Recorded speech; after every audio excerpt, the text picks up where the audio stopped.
Hello, ladies and gentlemen. This is the Dak speaking, and I'm gonna do a video response to a video by X0mniverse called "Politics Needs Objective Ethics."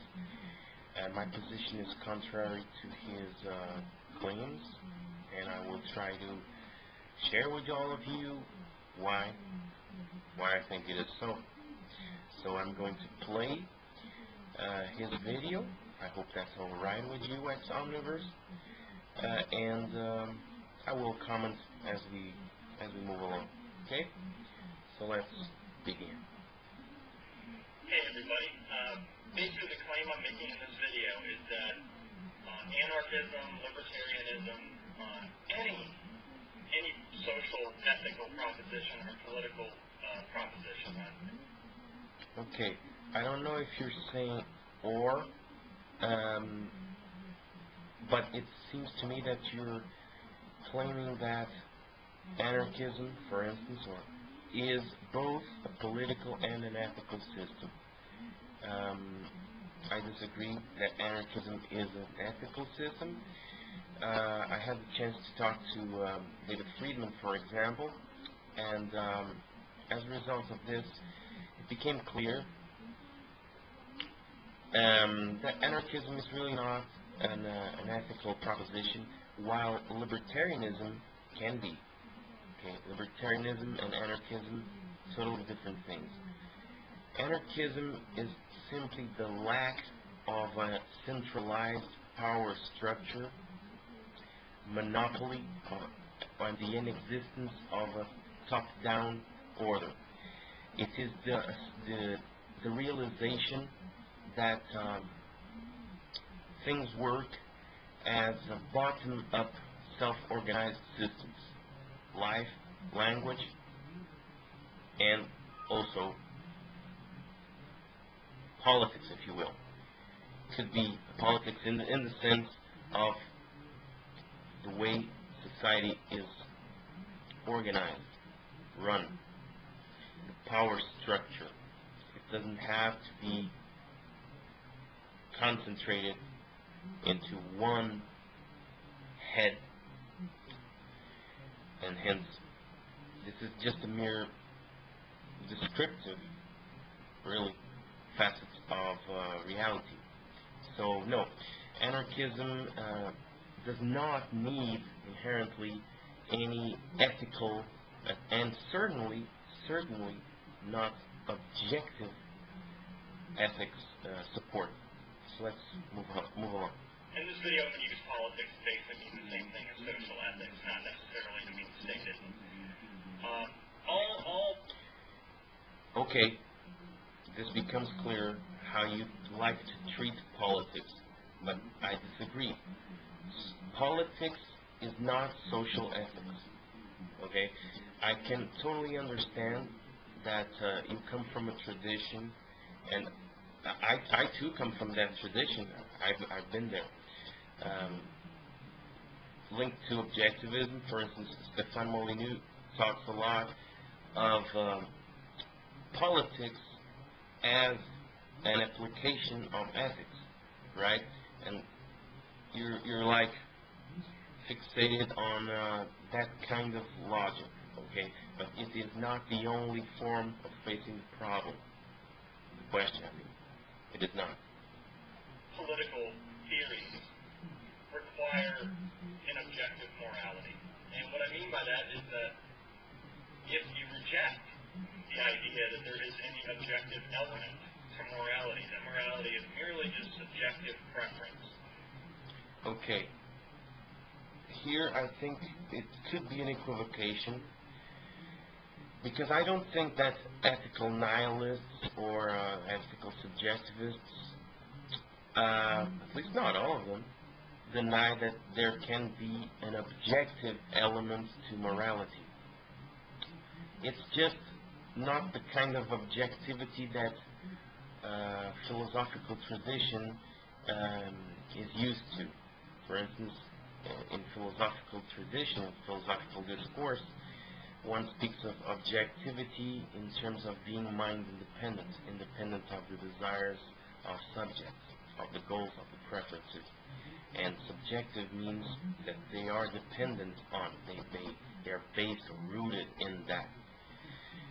But there is also a line of thought which I very much subscribe to, and not only in terms of moral sentiments, but also in terms of science. I believe that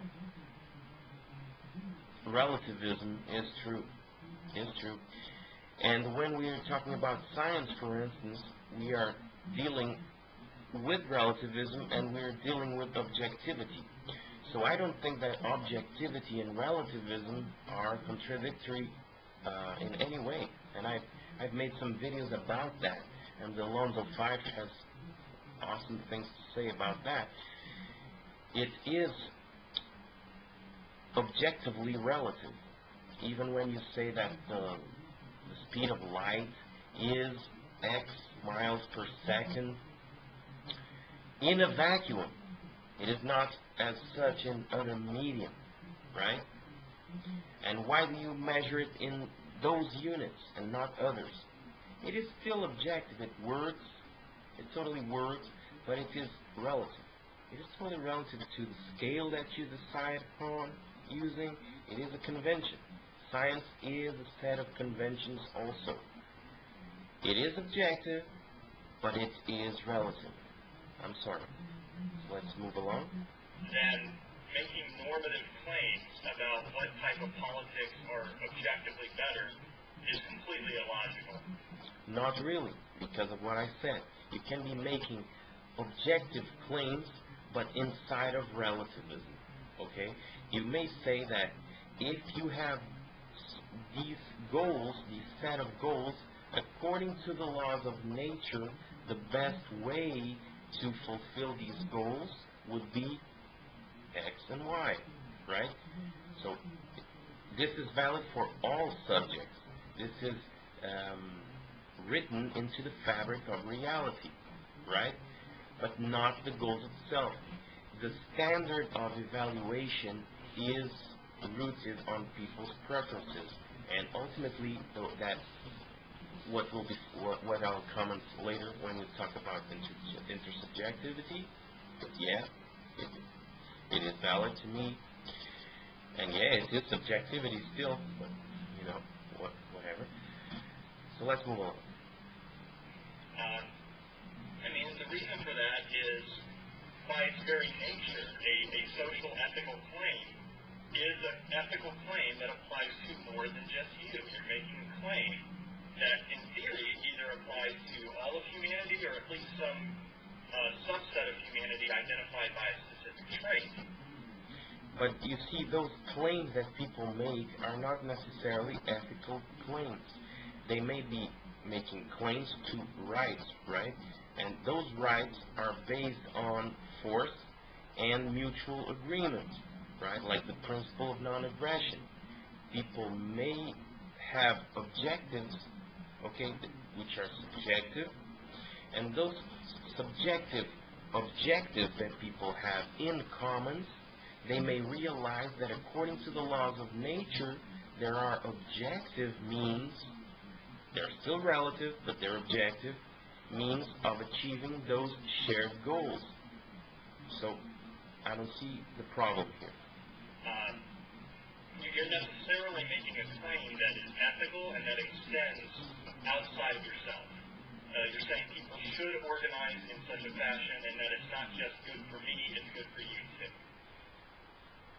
This affirmation is only true if we are considering a certain set of goals. For instance, fitness, optimizing financial abundance, optimizing availability of food.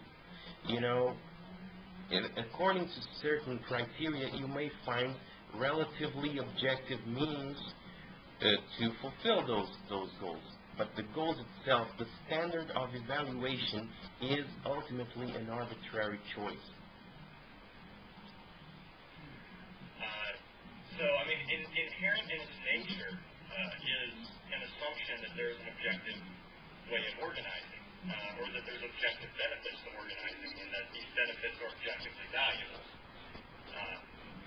relative to those people goals. come up with to try to get around this without having to accept the possibility that there might be some sort of objective standard of morality is they'll say, well, there's an intersubjective consensus. Now, I hate the word intersubjective because to me this word just means subjective. It's a way to try to smuggle in